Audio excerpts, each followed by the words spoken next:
Sir आज एक तुम्ही जितेंद्र आव्हाड यांची ऑडिओ क्लिप व्हायरल केलेली आहे। खरं तर बदलापूरच्या घटनेनंतर महाविकास आघाडीकडून रस्त्यावर उतरून आंदोलन करण्यात आलं होतं, मात्र त्या एकूण ऑडिओ क्लिपमध्ये त्यांचं संभाषण ऐकलं तर मुलगी मेली तर मरू दे असं एक वक्तव्य त्यांनी केलं आहे। कसं पाहता तुम्ही? ऑडिओ क्लिप सुद्धा शेअर केला। असं आहे की ती ऑडिओ क्लिप काल रात्री प्रसार माध्यमांवर व्हायरल झालेली होती, कोणीतरी मला पाठवली। ती शेअर करण्याचं कारण असं की मानसिकता काय आहे, म्हणजे एखाद्या शिपायाने बलात्कार केला किंवा तो जो कोण होता त्यांनी, तर ते माफ करण्याजोगं नाही आहे, त्याला फाशी झाली पाहिजे, त्याला शिक्षा झाली पाहिजे। पण एखाद्या मोठ्या माणसाने केला, श्रीमंत माणसाने केला, तर त्या श्रीमंत माणसाला त्याचं प्रकरण दाबता येतं। असे दोन कायदे या राज्यात आहेत का? तुमची मानसिकता काय आहे? बरं, मला मान्य आहे की ही ऑडिओ क्लिप जुनी असण्याची शक्यता आहे, कारण त्याच्यामध्ये प्रफुल्ल पटेल साहेबांचं नाव घेतलं आहे, पवार साहेबांचं नाव घेतलं आहे आणि टी सिरीजच्या मालकाचं नाव आहे। मुळात हे प्रकरण खूप गंभीर आहे। हा मल्लिकार्जुन पुजारी ज्याचं नाव घेतलं गेलेलं आहे त्या ऑडिओ क्लिपमध्ये, हा मल्लिकार्जुन पुजारी कोण आहे? तो NCPचा कार्यकर्ता आहे का? असेल तर त्याची चौकशी पोलिसांनी केली पाहिजे। हे संपूर्ण प्रकरण काय आहे हे जगासमोर आलं पाहिजे, याची चौकशी व्हावी।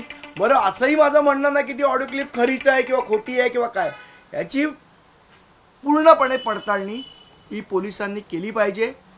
या क्लिपमध्ये जे कोण पात्र आहेत दिसत आहेत, हे कोण पात्र आहेत याची तर सत्यता पडताळू शकता ना। मला माहिती आहे की याच्यात हेच म्हणणार ही नाही, ही फॅब्रिकेटेड आहे किंवा काय, पण पोलिस मल्लिकार्जुन कोण, तो जो पुजारी आहे त्याची चौकशी करू शकतात।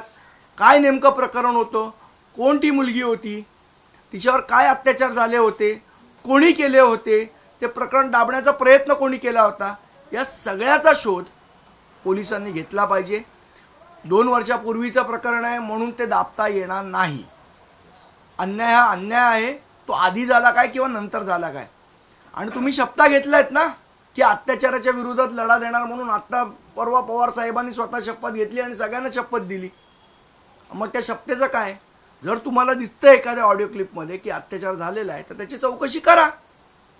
मी तर म्हणतो खरं तर सुप्रिया सुळे मॅडमनी ही मागणी केली पाहिजे की याची चौकशी करा म्हणून। त्या करणार आहेत का, हा महत्त्वाचा प्रश्न आहे।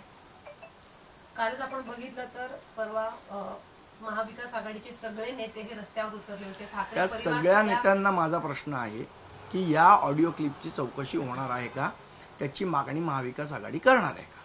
जर तुम्हाला खरोखर राजकारण नव्हतं आणि अत्याचाराच्या विरोधात आवाज उठवला तर याही प्रकरणाची चौकशी तेवढ्याच गंभीरतेने झाली पाहिजे। याच्यासाठी मला असं वाटतं राज्य सरकारने SIT पण नेमली पाहिजे आणि याची चौकशी झाली पाहिजे। मनसे कशा पद्धतीने हे प्रकरण आता लावून धरणार आहे? आपण बघितलं तर बदलापूरचं प्रकरण महाविकास आघाडीने लावून धरलं, आता मनसे हे प्रकरण कशा पद्धतीने? आता क्लिप जी आम्ही जाहीर केली ती तर सगळ्यांसमोर आहे। सुमोटो काय कारवाई करतात ते बघूया, नंतर याच्या संदर्भातला योग्य तो निर्णय महाराष्ट्र नवनिर्माण सेना घेईल। काल पंतप्रधान नरेंद्र मोदी महाराष्ट्र दौऱ्यावरती होते, त्यांनी सुद्धा म्हटलं की महिलांवरील अत्याचाराच्या केसेसमध्ये केंद्र सरकार ही राज्य सरकारच्या पाठीशी असेल आणि योग्य कारवाई करण्यात येईल। मात्र कुठेतरी हे सरकार कारवाई करण्यातच कमी पडतंय का? बघा, ही ऑडिओ क्लिप खरी असेल तर ही धक्कादायक आहे। अशी किती प्रकरणं दाबल्या गेली आहेत। मला वाटतं परवा सन्मान्य राजसाहेबांनी जो क्राईम रेकॉर्ड सांगितला, ही तर नोंद झालेली प्रकरण आहे।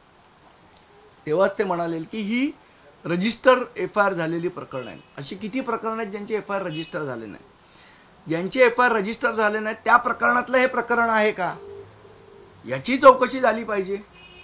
मला असं वाटतं या सगळ्याची गांभीर्याने दखल घेऊन ABP माझा, उघडा डोळे बघा नीट।